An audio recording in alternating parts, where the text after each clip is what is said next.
भगवते सूत्र उदायन राजा का अधिकार।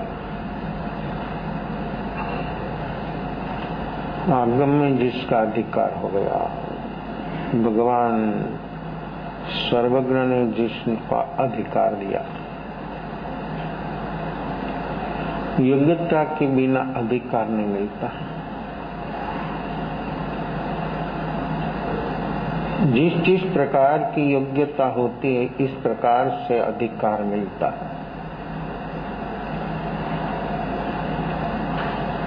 मानव जन्म का अधिकार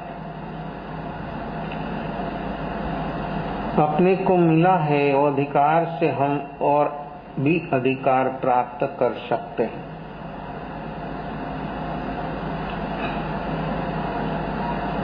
वो अधिकार प्राप्त करने के लिए हमने कभी जीवन में वर्तमान में सोचा ही नहीं कि कौन सा अधिकार के लिए मुझे मानव जीवन मिला। मनुष्य जीवन पाने के लिए तो एक दो जीव की हरीफाई नहीं, अनंत अनंत जीवो ओलंपिक में आगे चल रहा है, लेकिन नंबर किसका लगता है? ये मनुष्य जन्म मिला कुछ अधिकार प्राप्त करने के लिए मिला है। जो व्यक्ति ऐसे के ऐसे ही जीवन जिएगा और कुछ खुद के विषय में कभी सोचेगा ही नहीं कि ये जन्म, वर्तमान जन्म क्या अधिकार प्राप्त हो सकता है, कैसा अधिकार मिलता। उदायन राजा को भगवती सूत्र में स्थान मिल गया। ये तो किताब में स्थान मिला, भगवान के हृदय में स्थान मिल गया। वो अधिकार है अपना, परमात्मा के हृदय तक पहुंचना, वहां पर अपना अधिकार होता। परमात्मा अपने को स्वीकार ले। भक्त तो भगवान को स्वीकारता है, लेकिन भगवान भक्त को स्वीकारता नहीं, हृदय में स्थान मिल जाता। वो अधिकार कैसे मिले? अधिकार हर व्यक्ति को प्राप्त होता है, लेकिन कब मिलता? जब व्यक्ति निस्वार्थ हो जाता है, सब समर्पित हो जाता है। जहाँ तक थोड़ा भी बचाना है, भीतर में थोड़ा भी बचाने का भाव है, तहाँ तक वो अधिकार, सर्वोपरि अधिकार जो है, वो अधिकार से व्यक्ति वंचित रह जाता है। अधिकार को व्यक्ति चूक जाता है। बहुत बड़ा अधिकार प्राप्त करने के लिए हमको ये मनुष्य जीवन मिला है, लेकिन व्यक्ति कहाँ कहाँ रुक जाता है। कैसी कैसी क्षुद्र अवस्था हो, प्रकृति निमित्त कोई भी हो, कोई भी निमित्त को अधीन हुआ व्यक्ति प्रकृति से अधीन होता है। प्रकृति मात्र क्षुद्र, तो क्षुद्र के साथ रहने से वो अधिकार मिलना संभावित नहीं है। एक क्षुद्र प्रकृति हो, बिल्कुल कनिष्ठ से कनिष्ठ प्रकृति जो है, अपने शरीर से जो अशुचि दूर होती है, कभी व्यक्ति छूने का भाव नहीं रखता। अकस्मात जो ऐसी अशुचि खुद की भी छू लिया अकस्मात, तो भी व्यक्ति के भीतर में क्या लग होता? उसी से भी ज्यादा ये प्रकृति की अशुचि है। प्रकृति उसी से भी गंदी है, उसके साथ हमको रहना अधिकार कैसे प्राप्त होता? ये अधिकार कैसे मिलेगा? जो हम अधिकार प्राप्त करने चाहते हैं, लेकिन ये प्रकृति का रिलेशन, सब रिलेशन छूट जाता, एक एक जन्म का रिलेशन छूट जाता। ब्लड रिलेशन तो सिर्फ एक जन्म का है, प्रकृति का रिलेशन तो अनंत काल से चल रहा है। थोड़ा सोचे, थोड़ा जागे, भीतर में जागे कि प्रकृति इतनी कनिष्ठ, इतनी क्षुद्र, उसी के साथ मैं रहता हूं तो मुझे अधिकार प्राप्त नहीं होता है, मिलेगा भी नहीं, संभवित नहीं। जिसको अधिकार प्राप्त करना हो परमात्मा के हृदय तक पहुंचने का, वो व्यक्ति को प्रकृति से ऊपर उठना पड़ेगा। क्षेत्र कोई भी हो, काल कोई भी हो, समय चाहे ऐसा निमित्त हो, लेकिन व्यक्ति जब भीतर में जागती है, भीतर में जब जागरण साक्षी भाव प्रकट होता, तब एक क्षुद्र प्रकृति को व्यक्ति देखने की क्षमता होती है। जागरण से ये आंखों से नहीं दिखेगा, चर्म चक्षु से देखने की कोई क्षमता नहीं है। हाँ, देखता है बाहर की चीज। 5 इंद्रियों की जो विषय है वो सब का ज्ञान करने वाला तो अंदर बैठा है। 5 इंद्रियों का विषय का आत्मा को ज्ञान होता है, इंद्रियों को नहीं, वो तो माध्यम है। और वो भी माध्यम कहां तक है? जहां तक वो व्यक्ति पूर्ण नहीं हुआ है तहां तक वो माध्यम की जरूर है। जब पूर्ण हो जाता है तो इंद्रियातीत, मनातीत, योगातीत, कालातीत, गुणस्तातीत, सबसे अतीत, सबसे पार परमात्मा। शुद्र प्रकृति के साथ रहने से परमात्मा को कभी कोई नहीं छुएगा। प्रकृति के साथ रहने से परमात्मा की पहचान नहीं होगी। प्रकृति के साथ रहने से व्यक्ति जन्म मरण के सिवाय जीवन में कुछ मिले ऐसी कोई संभावना नहीं। और जो व्यक्ति इस प्रकृतियों से जो ऊपर उठता है उसको अधिकार मिलता है। कितना अधिकार, कैसा अधिकार? ज्ञानियों उसके मुंह से उसकी प्रशंसा करते हैं। कैसे, क्यों? परमात्मा वितराग सर्वज्ञ उसकी प्रशंसा कर तो भी उसके भीतर में कुछ भी फील नहीं होता है। ऐसा व्यक्ति शांत, समता भाव, स्वरूप समता में जो व्यक्ति डूब जाता है उसको अधिकार मिलता है। परमात्मा बोल देता कि तू भी परमात्मा, तू मेरा जैसा ही हो। तेरे और मेरे भीतर कोई अंतर नहीं है। अंतर किसके लिए है? हम और परमात्मा के बीच में जो अंतर है, और वो परमात्मा है और हम जीवात्मा है, तो जीवात्मा और परमात्मा के बीच जो अंतर है वो किसका, किस लिए है? जीवात्मा और परमात्मा, वो दोनों के बीच व्यवधान है, दूरीपना है, वो किसी से है? क्षेत्र से है, समय से है, तो किसी से है?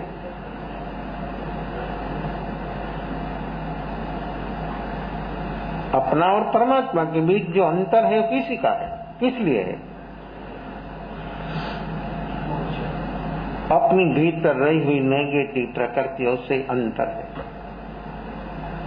क्षेत्र से, काल से कोई अंतर नहीं होता। ज्ञान जब आत्मज्ञान प्राप्त होता है तो सब अंतर खत्म हो जाता है। समय कितना लगता है अंतर को खत्म होने में? सिर्फ एक क्षण। लेकिन ये प्रकृति कैसी है? प्रकृति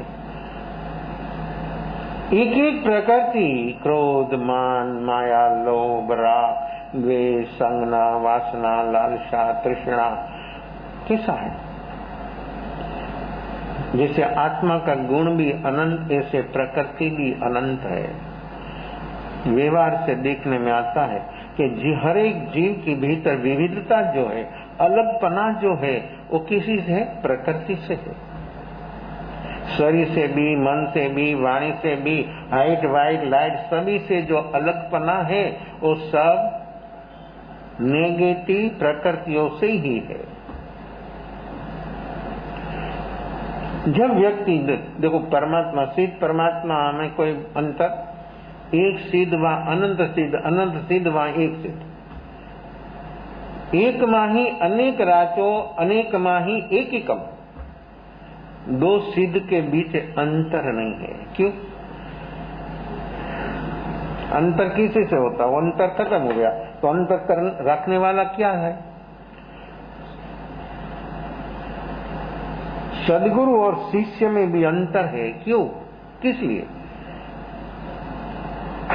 ये अंतर हरदम जहां पर होता है वहां पर प्रकृति से होता है। शरीर का अंतर, क्षेत्र का अंतर, समय का अंतर, वो अंतर नहीं है।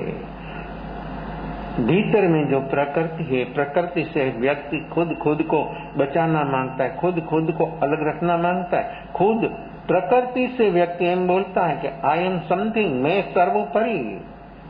ऐसी है ये प्रकृति की अवस्था। ये प्रकृति को जहां तक व्यक्ति नहीं पहचानेगा, नहीं देखे खुद की, तहां तक व्यक्ति को अधिकार किसका? सम्यक दर्शन का अधिकार भी नहीं। देखो ये प्रकृति क्या काम किया, ये प्रकृति ने कितना नुकसान किया अपना, वो अपने देखने में आता है। बोधि से भी व्यक्ति अनंत काल से जीव वंचित है। बोधि, सम्यक दर्शन जो पाना है वो अधिकार मनुष्य का है, वो मनुष्य का अधिकार तो सर्वोपरि, लेकिन वो प्राप्त कब होता है? एक कशा वो अपने सारे जीवन में हर जीव के विषय में सतत वो चल रहा है। एक क्षण के लिए वो प्रकृति का अनुसंधान टूटता नहीं। इसलिए जागरण साक्षी भाव, उसका अनुसंधान तोड़ना हो और स्वरूप अनुसंधान करना हो तो वर्तमान निर्विकल्प अवस्था में ही व्यक्ति को स्वरूप का अनुसंधान होता है। वो स्वरूप का अनुसंधान जो व्यक्ति को हो गया तो परमात्मा के साथ अनुसंधान होने में एक क्षण नहीं लगेगी। लेकिन अपना अनुसंधान क्यों नहीं है? ये प्रकृति ये कितनी परत है। बाहर में आज जो कोई देखते एकदम मुलायम से मुलायम नायलॉन का कपड़ा होता तो पारदर्शक बोला जाता है कपड़ा, लेकिन पारदर्शक सब देखने में आता है। इतना वो प्रकृति का परतो है, प्रकृति की परतो। ये क्रोध, ये मान, ये माया, ये लोभ, ये सब जो प्रकृति है अपने भीतर, उसकी परतो कितनी है, उसकी गहराई, जाड़ापना वो कितना है। ये लकड़ी है 1 इंच, जो सब माप में आ जाता कि ये पटिया है लकड़ी तो कितना है, उसकी चौड़ाई कितनी है, उसकी लंबाई कितनी है, क्या है, किस क्वालिटी का है, देखते कि जो व्यक्ति को मालूम हो जाता। कोई भी चीज हो बाहर की जो अपने शरीर को उपयोगी हो, देखते ही व्यक्ति को मालूम हो जाता। एक साथ हजारों चीज अपने सामने, तो भी व्यक्ति उसी से भी उसको नाप निकाल देता कि ये चीज ये है, ये चीजें है। तो ये प्रकृतियों की परतों अपनी पर जो लगती है उसकी गहराई, उसकी जाड़ाई कितनी है, कितना इंच की है, कभी सोचा है?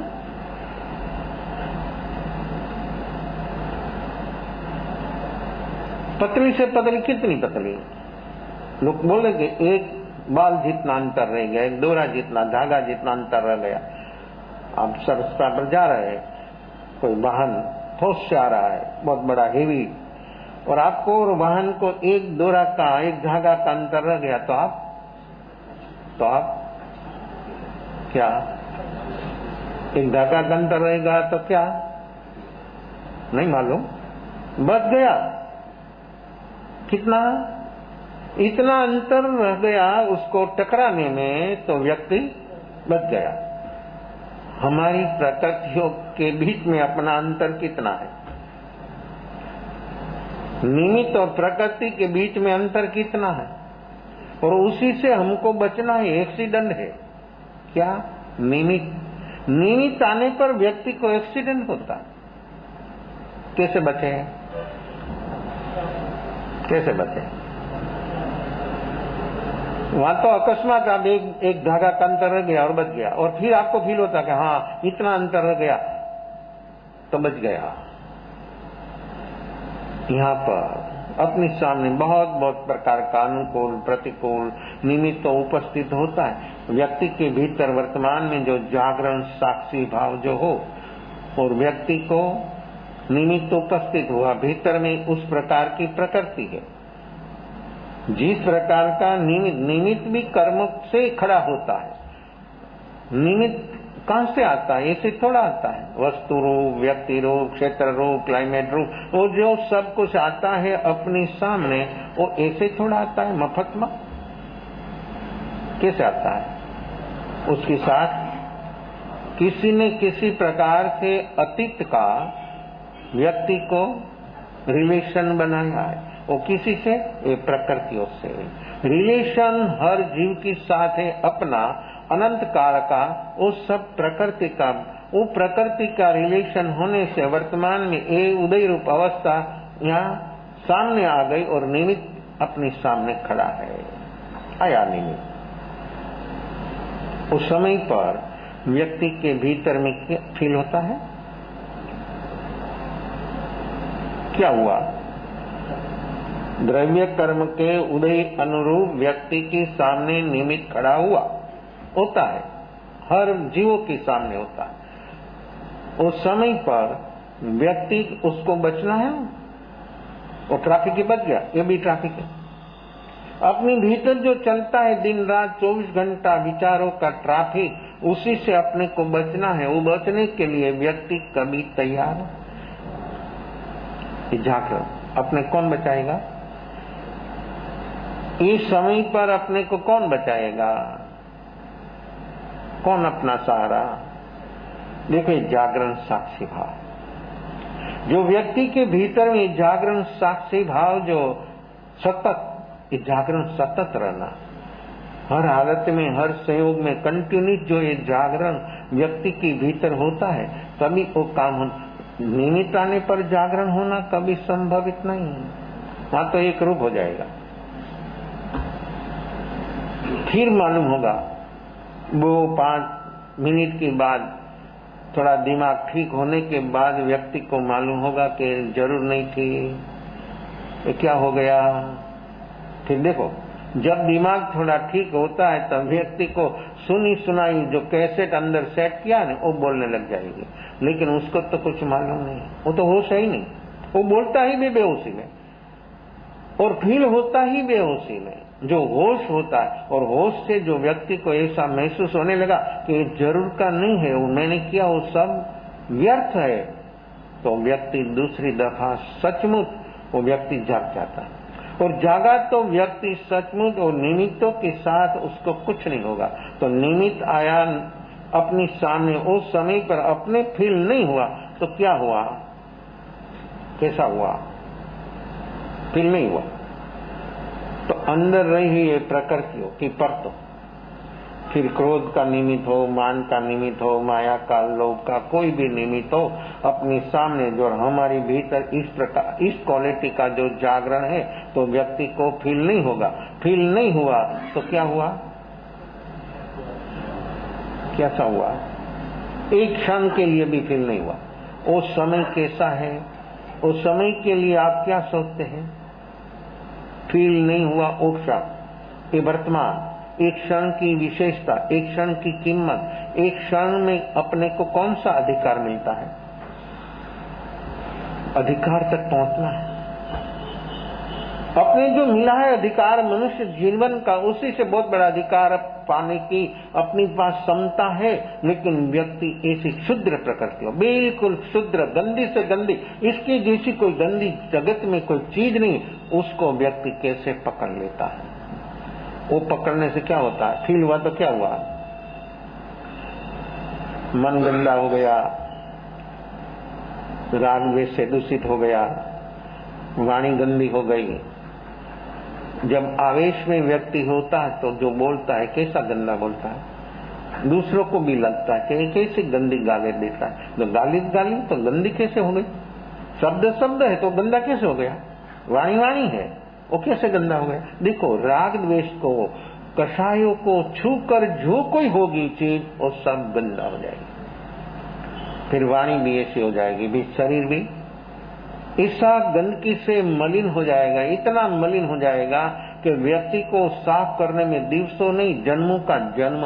एक निमित्त पाकर व्यक्ति को जो गंदगी उसको छू गई और गंदगी में योग और उपयोग हो गया, उसको साफ करने के लिए व्यक्ति को समय नहीं, एक जन्म नहीं, जन्म जन्म तो एक एक निमित्त में ऐसी ऐसी अवस्था अपनी होती है, ऐसी मलिनता अपने पर लग जाती है, तो वो मलिनता हम कब साफ करेंगे, उसी से बाहर कब आएंगे? वो फील नहीं हुआ, जो फील हुआ तो ऐसा हुआ, फील नहीं हुआ तो क्या हुआ, कैसा होता है? जो वर्तमान उदय रूप अवस्था निमित्त अपने सामने वस्तु का, व्यक्ति का, कोई भी निमित्त आए, उस समय पर अपने को फील नहीं हुआ तो क्या होता है? मन शुभ हो जाता है, इतना शांत। वो चीज पकड़ेगा, फील तो मन से होता है, कोई भी बात हो फील होता है मन में, तो मन में फील नहीं हुआ तो मन कितना शुभ शुभ शुभ शुभ, कैसा शुभ?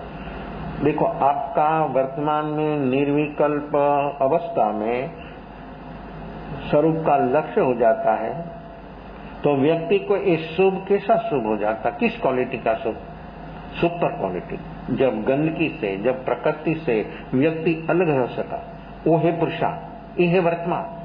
ये वर्तमान पुरुषार्थ विकल्प नहीं होना, फील नहीं होना, वो काम है अपना, ये है अपना वर्तमान। तो ऐसे वर्तमान में जो व्यक्ति ये निमित्त आकर आया और व्यक्ति को फील नहीं हुआ तो कितना काम हुआ?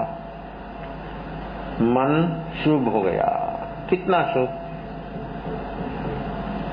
आपको इसका हिसाब नहीं। जो गंदगी से फील हुआ तो मन कितना अशुभ हो गया, वो भी कितना, और कहां तक वो चलता है, और रटन कहां तक चलता है? अपना मन में फील हुआ, वो वस्तु कितना समय तक चलती है, तहां तक क्या होता है, कैसा होता है? कल बात किया नहीं, एक कषाय, उसका कलर, वेश्या और कषाय का कलर, ये कलर है। कषाय और वेश्या वो सब प्रकृति का कलर। क्यों? पुद्गल है, तो पुद्गल में जो हो, पुद्गल कोई भी हो, पुद्गल की जो अवस्था है तो स्कंद, देश, प्रदेश और परमाणु। तो परमाणु में भी वर्ण, गंध, रस, स्पर्श है। वो परमाणु कितना सूक्ष्म है, अपनी आंख से भी हम नहीं देख पाते, और माइक्रोस्कोप लगाओ ना तो भी नहीं देख पाते। अभी यहाँ भी वो रजकण उड़ रहा है, वो कोई परमाणु नहीं है, वो तो स्कंद है। अपने जो देखने में आता है, आंख से, कान से पकड़ने में आता है शब्द, नाक से पकड़ने में आता है गंध, जीभ से पकड़ने में आता है रस, शरीर से पकड़ होता है स्पर्श, वो सब स्कंद रूप अवस्था है, वो परमाणु नहीं है। अनंत परमाणु का स्कंद होता है, वो अपने को छूता, वो अपने को देखने में आता हो, हम पकड़ सकते। इतनी ही अपनी क्षमता है स्कंद को पकड़ने की, परमाणु को देखने में नहीं आएगा। तो इतना परमाणु में भी जो वो वर्ण, गंध, रस, स्पर्श सब कुछ है, तो अपने सामने जो कर्म उदय अनुसार निमित्त खड़ा हुआ, उस समय पर अपने भीतर में जो प्रकृति बाहर आई। अंदर तो चल रही है, लेकिन निमित्त क्या है? स्विच है। कोई भी स्विच ऑन करो, लाइट की, पंखा, फैन की, तो वो चलने लग जाता है। तो निमित्त जो है ना, स्विच है। स्विच ऑन नहीं होती है तो कुछ नहीं होता, लेकिन स्विच कैसे ऑन हो जाती है?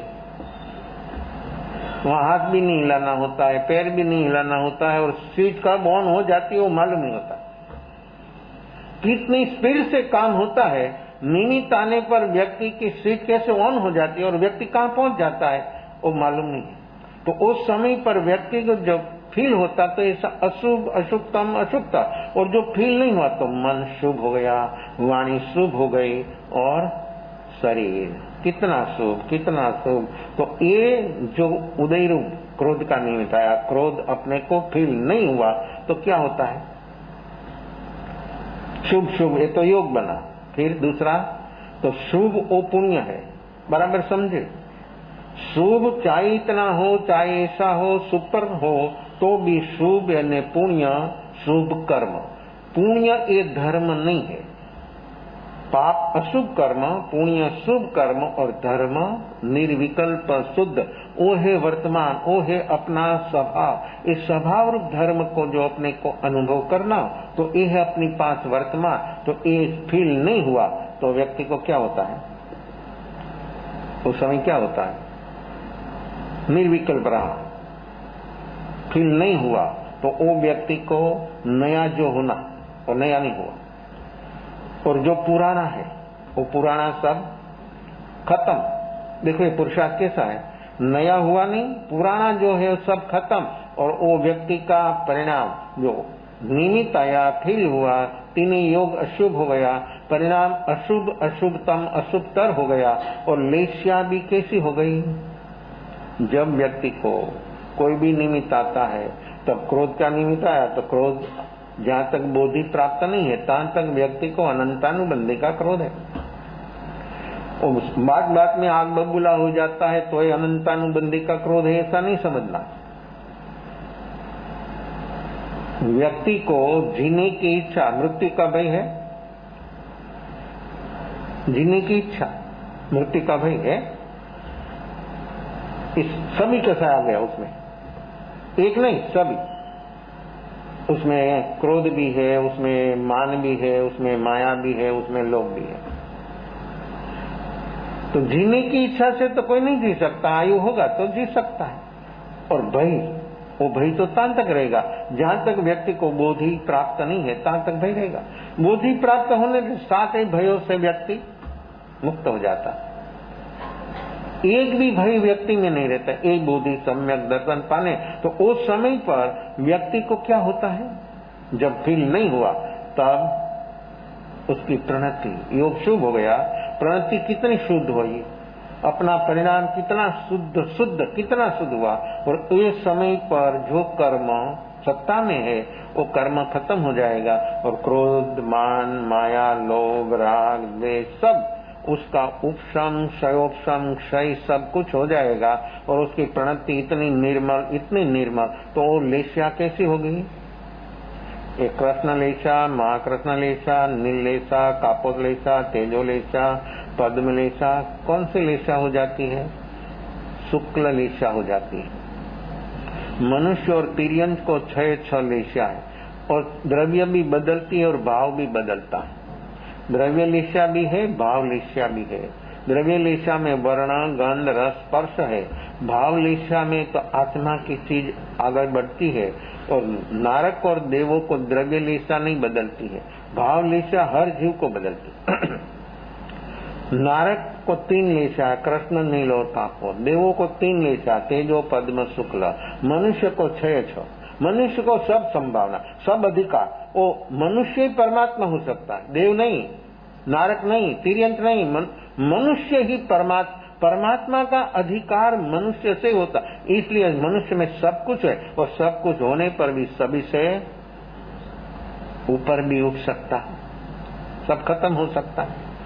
ऐसी है वर्तमान मनुष्य जीवन की अवस्था। लेकिन व्यक्ति जहां तक उसके साथ रहेगा तहां तक कुछ काम होना ये कभी संभवित नहीं है। तो एक काम, अपना काम जो करना हो, तो ये फील नहीं हुआ, उस समय पर व्यक्ति की वर्तमान अवस्था कितनी अद्भुत अपूर्व। ऐसी अवस्था में, निर्विकल्प अवस्था में व्यक्ति, देखो ये पुरुषार्थ शुरू हो गया, निर्विकल्प निमित्त आया, व्यक्ति को फील नहीं हुआ, उसका पुरुषार्थ, भीतर का पुरुषार्थ शुरू हो गया। कितने क्षण तक वो टका, उसमें कैसा रहा, कितना समय तक, सेकंड, 2 सेकंड, कितने सेकंड, 2-4 सेकंड तक जो व्यक्ति पहुंच गया, ऐसी अवस्था में रह गया, तो व्यक्ति को भीतर से ऐसी लहर आने लग जाती है। जब वो बाहर आता है तभी, उस समय में तो कुछ नहीं होता। निर्विकल्प अवस्था में तो बाहर का जगत छूट गया, कनेक्शन खत्म। 5 इंद्रियों, मन और बुद्धि का कनेक्शन भी छूट गया। बाहर का तो छूट गया, मन, बुद्धि, इंद्रियों का भी, शरीर का भी, सब कनेक्शन छूट गया। निर्विकल्प अवस्था में सीधा अपना उपयोग शुद्ध होता। ये उपयोग, ऐसा शुद्ध उपयोग, एक एक क्षण कितनी ताकत है, उपयोग की क्षमता, उपयोग की ताकत कितनी है। शरीर करे वर्षों तक भी जो नहीं होता है, उपयोग एक क्षण में काम कर देता है, हो जाता है। उपयोग जागने पर कर्तापना का भाव ही खत्म हो जाता है, वो सहज हो जाता है। एक क्षण में उपयोग, जो ज्ञानी है जो, तो एक श्वासोश्वास में अनंत कर्मों की निजरा होती है। अज्ञानी अनंत जन्म तक जो काम नहीं होता है अज्ञानी से, वो ज्ञानी के एक श्वासोश्वास में इतना अनंत कर्मों के निजरा कैसा है, वो कैसे होता है?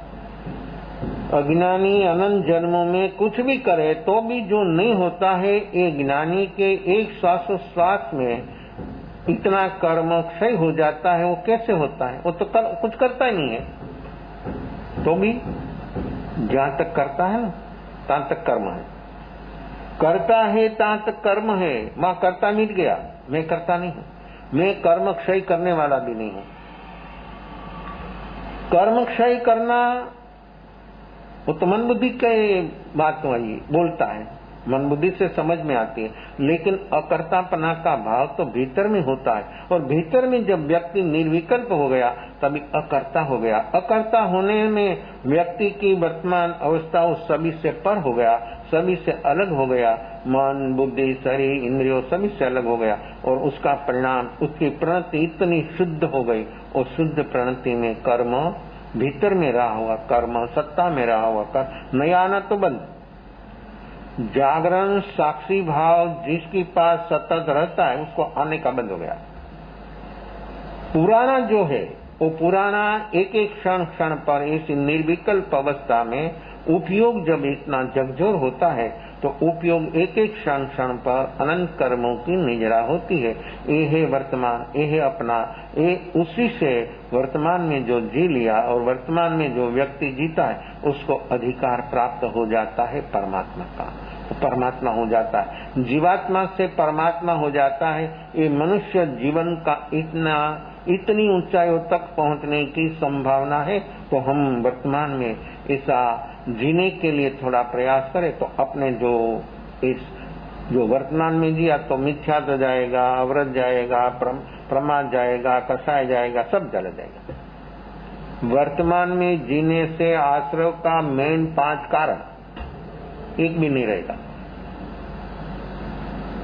जहां तक व्यक्ति बुद्ध भावी में है तहां तक ये आश्रव का कारण मजबूत होता है। वर्तमान में जीने से आश्रव का कारण ही खत्म, कार्य कैसे होता है? ये अधिकार, ऐसा अधिकार व्यक्ति को परमात्मा होने का अधिकार सभी को वर्तमान में मिलता है। तो हम वर्तमान में जी कर देखें क्या है, कैसा है। सिर्फ हम सुनते हैं, लेकिन वर्तमान में जी कर देखे आप तो आपको मालूम होगा कि ये है, ऐसा है। तो एक चीज अपने को अनुभव में जो लाना हो तो हर व्यक्ति वर्तमान में जीने का यत्किंचित थोड़ा भी प्रयास जो करेगा, जो प्रयास होगा तो सचमुच व्यक्ति को स्वयं को मालूम हो जाएगा क्या बात तो बहुत बढ़िया, बहुत बड़ी चीज है। तो अप्रमत्त अवस्था, निर्विकल्प ने अप्रमत्त अवस्था, विकल्प ने विचार, ये प्रमत्त अवस्था। छठा प्रमद गुणस्थान, 7वां अप्रमद। अप्रमद गुणस्थान प्राप्त तभी होता है 5 प्रमाद, मद, विषय, कषाय, निंदा और निद्रा, ये 5 प्रमाद। 5 प्रमाद में पहला मद 8 प्रकार का, जाति मद, कूड़ मद, बड़ मद, तप मद, रूप मद, लाभ मद, ऐश्वर्य, ठकुराय। कैसी ठकुराय? बोला न भजन, श्री कृष्ण की कैसी ठकुराय? 3 खंड का अधिपति वासुदेव सम्राट, लेकिन क्या काम किया? अर्जुन का रथ चलाया। होता है जिसको देव सेवा करे, जिसकी तैनात्मा देवो हरदम हाजिर होता है, वो व्यक्ति दूसरों का रथ चलाए। कोई किसी का ड्राइवर बने तो कैसे रथ चलाया? देखो गुणों कब प्राप्त होता है, और गुण जब प्रकट होता है तो व्यक्ति कहां से कहां पहुंच जाती है। जिसके जो जीवो है वो जीव सब जीवात्मा है, उसी से परमात्मा होना हो तो अपने भीतर एक गुण, वो गुण जब प्रकट होता है तभी वो काम होता है। तो श्री कृष्ण ने किसी घटना है, एक एक इतिहास में शास्त्रों में जो घटनाएं हैं वो अपने जीवन में जो व्यक्ति सचमुच देखे तो काम होगा।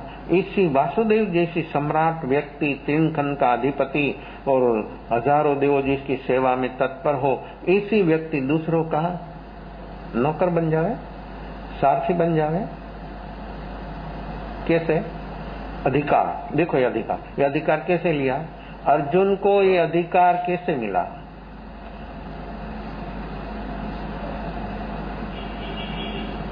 जब ये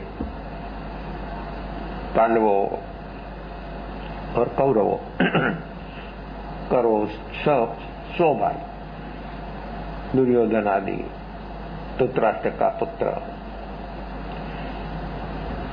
धृतराष्ट्र अंध, जन्म से अंध होता, उसके पर किसी को दया भी आती है। जो व्यक्ति भीतर से श्रद्धा से अंध होता है वो कभी जागता नहीं, वो कभी बाहर नहीं आता, वो कभी जागे ऐसी भी संभावना नहीं है। तो श्रद्धा व्यक्ति को अंध बना देती है। धृतराष्ट्र द्रव्य से भी अंध था, भाव से भी अंध था, कभी भी उसका इतना मोह था, इतना लगाव था उसके पुत्रों की ओर। सही बात भी वो स्वीकारने के लिए विदुर बहुत बहुत उसको समझाते थे, लेकिन एक भी बात उसको कभी समझ में नहीं आई। देखो ये मोह, ये राग अंध बना देता है। कोई भी व्यक्ति हो जहाँ मोह और राग है, व्यक्ति अंध हो जाती है। सही वस्तु भी देखने में नहीं आती है, वो अलग दृष्टि ही अलग हो जाती, अलग देखने लग जाता। पांडवों ने श्री कृष्ण को लवाद बनाया कि जो आप निश्चित करें वो हमको मंजूर है। गए श्री कृष्ण, दुर्योधन के सामने बातें किया, सब बात किया कि भाई हम कहीं नहीं, कुछ नहीं चाहते, एक गांव दे दे, ये राज्य सारा तेरा, एक ही गांव। क्यों? उसके रहने के लिए तो जगह चाहिए। देखो ईगो व्यक्ति का कैसा होता है, और ईगो जब ऐसा होता ना, लोग भी बोलते ना कि जब उसकी बुद्धि पण ऐसी, देखो ये प्रकृति पकड़ लेती है व्यक्ति को, तब व्यक्ति को सही वस्तु भी कोई भी बोले, ऐसी व्यक्ति भी बोले, श्री कृष्ण जैसी व्यक्ति भी उसको समझाए तो भी समझ में नहीं आता, तो दूसरों से समझेगा कैसे? समझेगा? समझ का द्वार बंद हो गया। प्रकृति से समझ का सब द्वार बंद हो जाता है।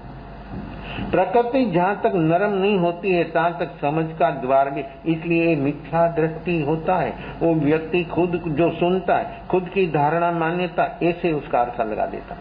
शास्त्रों पढ़े तो भी शास्त्र उसको शस्त्र हो जाता। क्यों? भ्रांति। जहाँ तक व्यक्ति में ऐसी अवस्था है और जहाँ तक ऐसी अवस्था में व्यक्ति रहेगा, तहाँ तक कोई भी बातें, कोई भी पढ़े, किसी को भी सुने, तो भी व्यक्ति को सीधा उसके भीतर में मान्यता के मुताबिक उसका अर्थघटन हो जाएगा। सम्यक दृष्टि आत्मा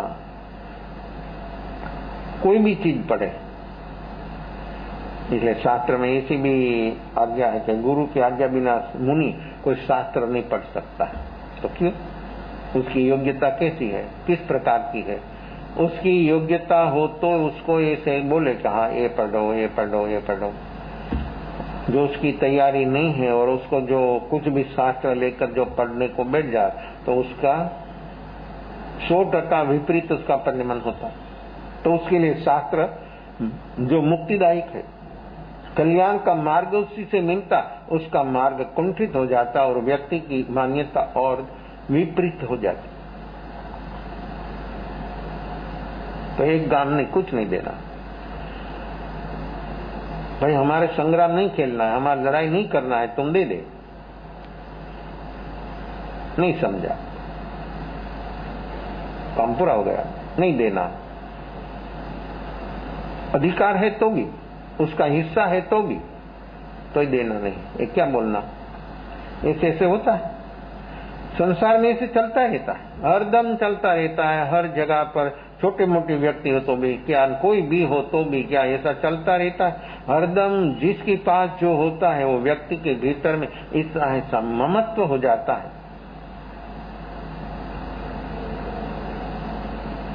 फिर निश्चित हो गया युद्ध करना है। तो श्री कृष्ण के पास जाना, देखो उसके पास वरदान मांगने को जाना। तो अर्जुन पहले चले गए, दुर्योधन भी गया। तो अर्जुन जो श्री कृष्ण पौड़े था तो उसके पैर के पास जाकर नीचे जमीन पर बैठ गया। दुर्योधन गया तो उसको तो देखा, देखते ही अंदर में जलन सी शुरू हो गई। देखो कैसा है कि वो पहला गया, जो पहला आता है उसको अधिकार पहला वरदान का होता है। पहले के राजा जो सुबह सुबह में जो कोई पहला जाकर आशीर्वाद देता तो उसको सुवर्ण का दान देते। पहला जो आता है और जो पहला ही मिलता है और राजा जिसका मुंह देखता है और उस आशीर्वाद देता है उसको सुवर्ण का दान देता है। लेकिन पहला हो तो, दूसरा नंबर में नहीं। तो पहला तो अर्जुन पहुंच गया और दूसरा नंबर है श्री कृष्ण जो पौधे थे उसके सिर के पीछे वो खड़ा रहा, बैठा नहीं। अहम कभी बैठना नहीं मांगता, अहम कभी झुकना नहीं मांगता, अहम कभी स्वीकारना नहीं होता। अहम में कभी स्वीकार नहीं है। कोई भी हालत हो, कोई भी बात हो, अहम कभी स्वीकारेगा नहीं। 100% झूठ है, सभी ने बोल दिया कि बात गलत है तो पण वो व्यक्ति बोलेगा, ईगो वाला व्यक्ति के मैं जो बोलता हूं वो बराबर है। कैसा है? ईगो कभी झुकता नहीं। वो खड़ा रहा, वो बैठ गया, अर्जुन बैठ गया। श्री कृष्ण तो पौधे थे, जागा। तो जो व्यक्ति कोई भी सोया हो, उठता हो तो उसकी दृष्टि पहले कहां जाती है? जमीन पर सोया हो के पलंग में सोया हो के कोई भी हालत में कोई भी व्यक्ति कोई भी जगह पर सोया जो उठता है तो उसकी दृष्टि सीधी पहली बहुत बहुत बेडरूम में सामने परमात्मा की प्रतिमा के परमात्मा का फोटो के लगाते हैं तो देखते ही व्यक्ति को वो देखने में आता तो उसका शुभ भाव होता है। ये लगाने के पीछे भी उसका कारण होता है। और दूसरा कोई ऐसी फोटो लगा दे तो देखते ही व्यक्ति के भीतर में कैसा विचार, उठते के साथ व्यक्ति के भीतर में ऐसा नेगेटिव सारा नेगेटिव दिवस भर ऐसी अवस्था रहेगी। तो श्री कृष्ण उठे और देखा सामने अर्जुन खड़ा हो गया, हाथ जोड़ा, सिर झुकाया। दुर्योधन खड़ा है, नहीं हाथ जोड़ा नहीं सिर झुकाया। अहम कभी नहीं झुकता, झुकना समझता ही नहीं। कोई भी हालत में टुकड़े टुकड़ा हो जाए सब मंजूर, लेकिन मरना मंजूर, झुकना नहीं। ऐसा है अहम, और अहम से ही जीवों की परेशानी है, वस्तु के अभाव से नहीं, साधनों के अभाव से नहीं, व्यक्ति के भीतर में ईगो के अभाव, सद्भाव से ही व्यक्ति परेशान है, दुखी है। ईगो से मुक्त हो गया तो व्यक्ति को कोई जगत में दुखी नहीं बना सकता। लाओ से ने ऐसा बोला है कि मुझे कोई दुखी नहीं बना सकता, मुझे कोई जीत नहीं सकता। कैसा? मुझे कोई जीत नहीं सकता, मुझे कोई दुखी नहीं बना सकता। होता है? नहीं होता है तो क्या हाल होता है? लाओस से ने ऐसा बोला, और लाओस से वो भगवान महावीर के समकालीन है, वो चाइना में। अनुभव जो होता है सभी को एक होता है, अभिव्यक्ति अलग होती है, शब्द उसके सामने जो वर्तुल होता है उसके अनुरूप वो वाणी से व्यक्त करते। महावीर के सामने बहुत बहुत बड़े बड़े व्यक्ति आया तो महावीर ने ऐसी भाषा में व्यक्त किया, बुद्ध ने ऐसी भाषा में, लाओत्से ने ऐसी भाषा। जो समय पर जो व्यक्ति को अनुभव तक पहुंच जाता है उसके सामने क्या वर्तुल है, कैसी व्यक्ति है। जीसस जो बोला तो उसके सामने सब मजूर लोग ही था, सब मजूर लोग थे, तो उसने ऐसी भाषा में उसके सामने बात किया। मुझे कोई नहीं जीत सकता है। क्यों? मुझे कभी किसी पर विजय प्राप्त करने का भाव ही नहीं होता। मुझे कोई अपमानित नहीं कर सकता है, मैं मान सम्मान कभी चाहता ही नहीं। जो मान सम्मान चाहता है उसको ही अपमान होता है, मान सम्मान चाहता नहीं तो अपमान कौन कर सकता है? देखो अपनी भीतर ही प्रकृति, तो ईगो वो नहीं झुकता, वो नहीं झुकेगा। तो वहां पर खड़ा वो बोला कि मैं भी आया हूं।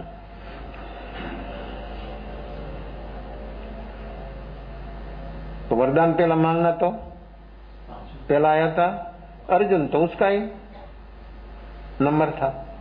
तो भी देखो अर्जुन की कितनी उदारता, तुम बड़े भाई हो ना, आप पहला मांग लो। तभी दुर्योधन को देखो ऐसी बहुत बहुत घटनाएं घटी है, तो भी वो दुर्योधन ने कभी पॉजिटिव थिंकिंग नहीं किया, पॉजिटिव कभी देखा नहीं कि युद्ध के लिए आया है, युद्ध के लिए वरदान मांगने के लिए आया है, तो फिर नंबर उसका पहला था, तो उसको ऐसा संशय नहीं हुआ कि कुछ भी मांगे।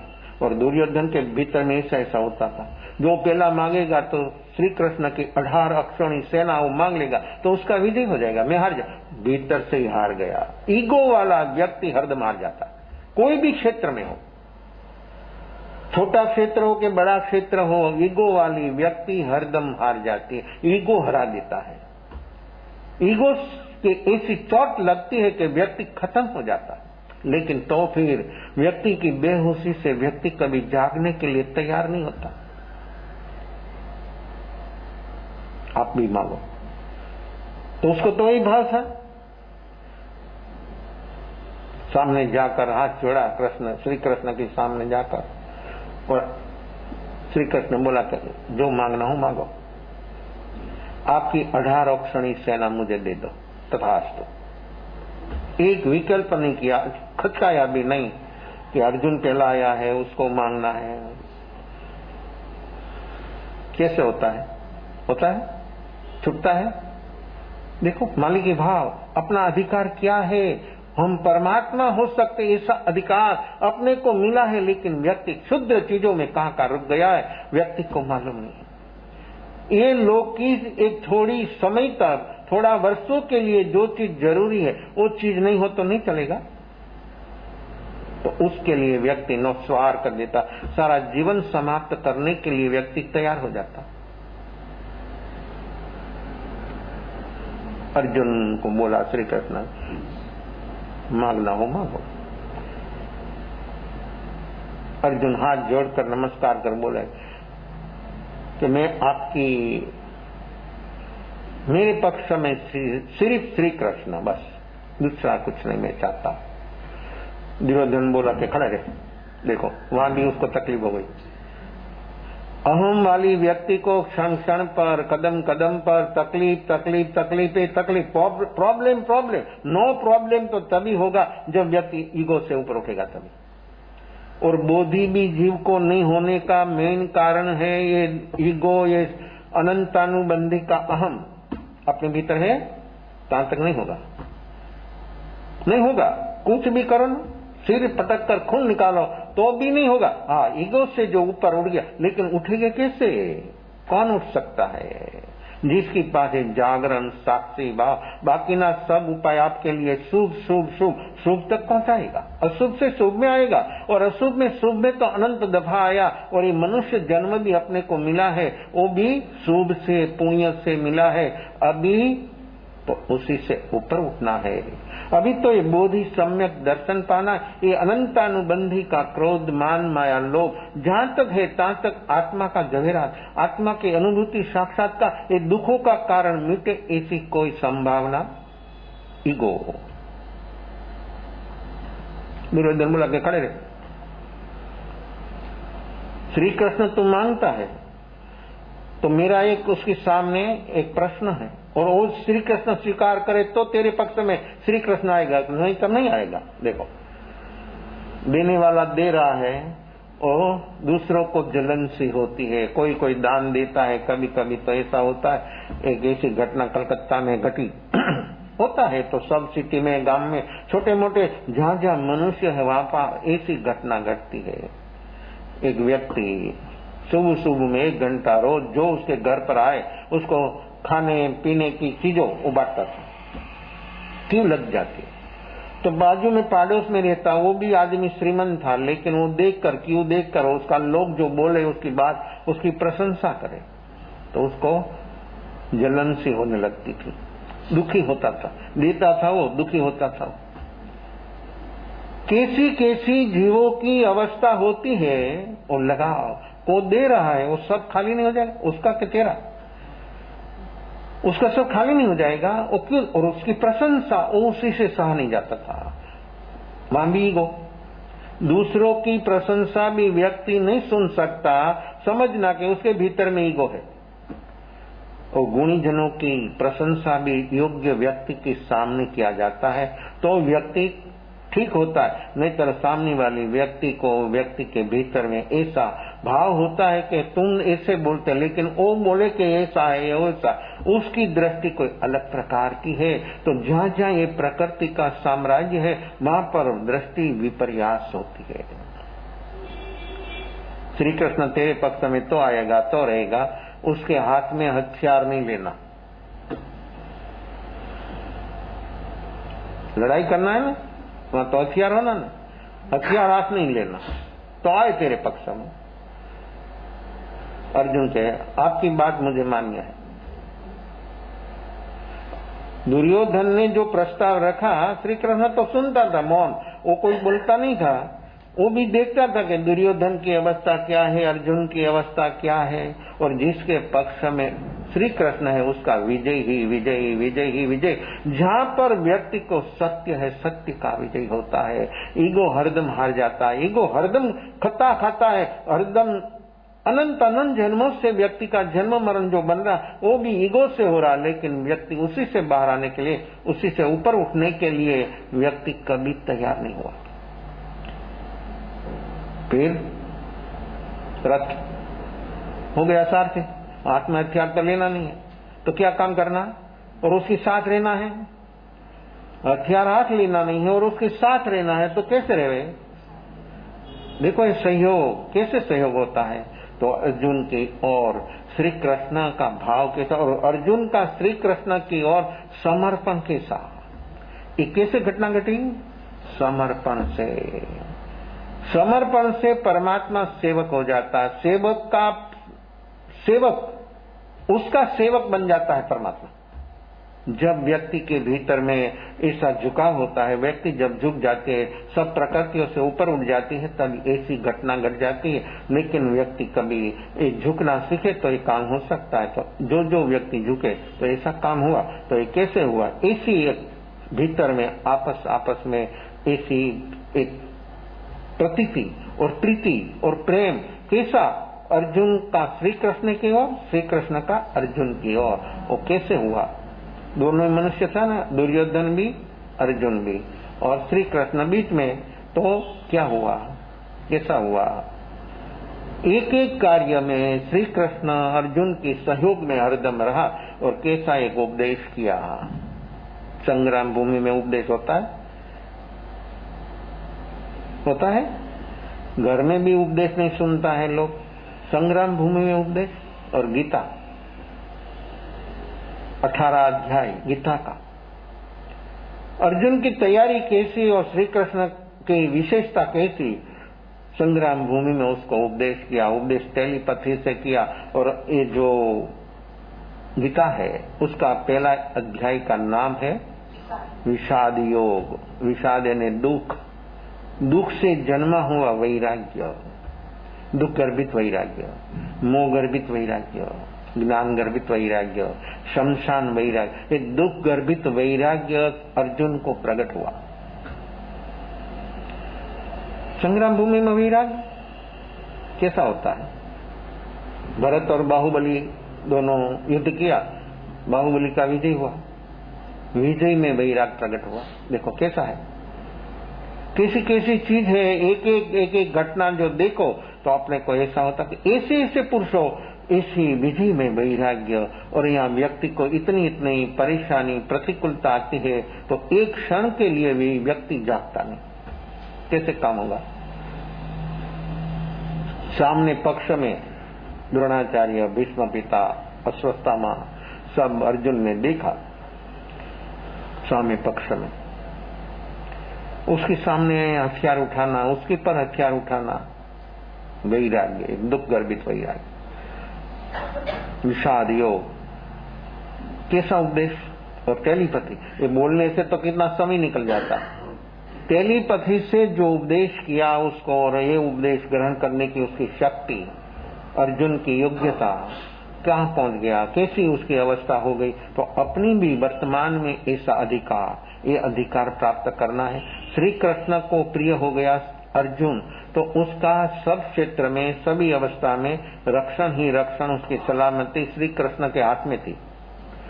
उसके हाथ में सब कुछ था। तो कैसी उसका समर्पण भाव, ये समर्पण भाव से ऐसी महारथ व्यक्ति, वासुदेव सम्राट जैसी व्यक्ति भी उसकी सेवा में हाजिर हो जाता है। तो हम जो हमारी भीतर रही हुई ये प्रकृतियां है, उसी से जो हम उठे तो सचमुच अपने को ऐसा अधिकार मिलेगा। हम भी ऐसा अधिकार को प्राप्त करने के लिए सद्भागी हो, ऐसी शुभ मंगल भावना हर आत्म कल्याण करने के लिए ऐसी जीवन में स्वरूप की रुचि लगन बढ़ाए तो सचमुच ये मनुष्य जन्म की एक एक क्षण अद्भुत और अपूर्व होगी। ऐसा काम करने के लिए सब आत्मा सद्भागी हो। सभी का मंगल, सभी का कल्याण विशेष भाव में अवसर पर। चदारी मंगलम मंगलम सुदामंगलम सौमंगलम गगनम जदारी लगुदमा सिद्धानुगुदमा साहुनुगुदमा गैरैवनन्दो धनुगुदमा जदारी शरणं भजामि हरिहन्ता शरणं भजामि सिद्धा शरणं भजामि साहु शरणं भजामि केवलीवनन्दं धनं शरणं भजामि चारमलयार्तं यार संग्रजैवौ सागरमानहृदय सकलकर्मणोऽणियन्दमोक्षदणां सकलयनन् भावदरी जय गुणगाय जीवदरी जाय संसारमाय शरणाचार वर शरण को जय नरनारी आदर अक्षय अविचल पद हो